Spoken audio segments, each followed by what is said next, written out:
Greetings. This is Chris Hislop from the Montana World Affairs Council. Welcome to another session of Global Perspectives on Security, where we look at the important security issues of the day, together with our good friend and partner, Mr. Mick Mulroy from the Lobo Institute here in Whitefish, Montana. Mick, welcome back to the show. How are you doing? Doing great, Chris. Great to be back. Thanks a lot for joining us. Mick really lends some great background and experience. He is a former Deputy Assistant Secretary of Defense for the Middle East, a retired CIA paramilitary operations officer, and United States Marine. He's a national security analyst and a co-founder of Lobo Institute and a board member of the Plato Institute in Athens, Greece. Mick, let's talk Ukraine once again. There are two big issues. We're going to try to zero in on one. First is the mobilization of hundreds of thousands of Russians. And the second is the referendum that has taken place in the Donbas region. But let's look at the first one. The setup to this for me is we see a lot in the Western media on the story of mobilization that is more about Russians leaving Russia at the Finnish border, protests in recruitment stations and what have you. We all know that's going on, but I was wondering if you could give more insight into what are some other possibilities. It strikes me that a large sovereign country that is attempting to mobilize 300,000 people, regardless of the problems we may be seeing on the media now, will absolutely have some effect on the situation in Ukraine. Over to you. Yeah, Chris. So I totally agree. I think, first of all, it indicates that President Putin understands that he's losing the war in Ukraine. He tried to keep this as what he called a special operation, not a war. But one of the ways that would indicate that it's more than special operations is an actual mobilization. So this was probably a decision that he made not lightly, and I think it does indicate that he realizes that if it continues in the same trajectory, the Ukrainians have the initiative, and he's going to lose the war. So he took this risk, and it appears to everything that you just mentioned in the media to be backfiring. It now appears that the Russians know this is a war that is unwinnable and that they simply don't want to fight it. So in addition to trying to flee the country, attacking and burning down recruitment stations, you're also seeing that Russians are openly on television. Those most closely associated with the regime are saying they don't want to go. They are coming up with what reasons why they can't go, but reasons why the minority in the country, Muslims, etc., should go in their stead, and that they wouldn't want to go and be cannon fodder, essentially saying that they're going to use these mobilized individuals simply as cannon fodder, meaning very poorly trained soldiers that are just told to go into the gunfight and just do whatever they can. So I think it was very smart on the side of President Zelensky, who immediately announced, if you're sent to Ukraine to fight and you want to surrender, we will accept your surrender. So it might make all of this effort, as damaging as it could be to his own reputation, still be not worth anything. Mick, is there any possibility or your opinion on the possibility that even a certain percentage of this mobilization works out and there is a quote unquote surge of Russian troops, albeit ill-trained and ill-equipped?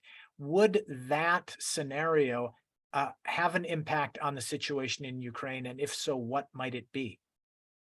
So that is the potential. I mean, there are a lot of our, what we call strategic competitors. China, for example, is a good representation of this. They try to make up for a lack of parity when it comes to technological capabilities with the United States and the high level of training that our soldiers, sailors, airmen, and Marines have by mass.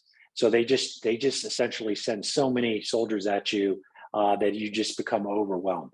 That was more of a World War II strategy, tactical strategy, if you will.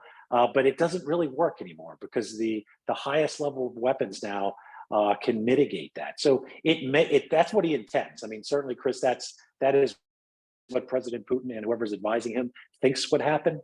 I don't think it's going to have much of a difference, and most of the military analysts that I talk to on a daily basis don't either. So we will see. I mean, we've been wrong. We obviously, most of us thought that Russia would have won this by now. So we've certainly been wrong. But I think that you're right. I think that is what President Putin is actually banking on. Well, the mobilization comes on the heels of this extraordinary counteroffensive by Ukrainian forces. We're not hearing much about that now, Mick. I know at the time that was launched, there was an expectation that it would come to, it would slow down at some point. Can you tell us a little bit about that? Has it slowed down? What are the prospects of a continuing counteroffensive by Ukraine? So the counteroffensive is continuing, but you're right, it has slowed down. I think there's one specific key area called Lyman that they have completely surrounded right now, and hopefully the Russians will leave without a fight. But it's definitely not at the pace that was in the past, but we never expected that. So they have some Russians that are soldiers that are fighting it out. Perhaps they've been told if they turn around and go the other direction, that they're not going to make it because they're going to be shot as soon as they get across the border. Perhaps they might not have thought about that when the initial push happened. I do think once you hit the winter, it is going to slow down, but they're going to try to do everything they can to gain as much territory and then really launch these sabotage and behind the enemy lines type operations throughout the winter and just gain as much terrain and territory as they can until we get through the winter, and then spring will obviously bring a whole resurgence in military activity. Mick, let's shift gears to the so-called referendum that took place over the past few days. There is not a single source that is legitimizing this unless it's coming from the Kremlin, I guess. So we know what it is, and we all are extremely skeptical of its outcomes, but I wonder if you could give us your insight on what impact this might have now on the ground. So I think you're totally right on the validity of it. There isn't, to my knowledge, there's very few countries, if any, that have supported this. Even traditional allies like Serbia and to some extent Turkey have denied that this has any validity whatsoever. So that is not going to be an issue. The Ukrainians are obviously going to keep fighting, and the UN on down, including the Secretary General, who called it a sham referendum as well, is not going to realize this as an actual thing. The problem is people are concerned that this is going to be what Putin has said when it comes to defending the Russian motherland with potentially tactical nuclear weapons, which he just said nuclear weapons. So if that's the case, he then annexes it into Russia, becomes part of Mother Russia. Of course, Ukrainians are going to try to take it back. If that is what he's using as some kind of obscene reason to use nuclear weapons, then it's got a lot of people very, very concerned.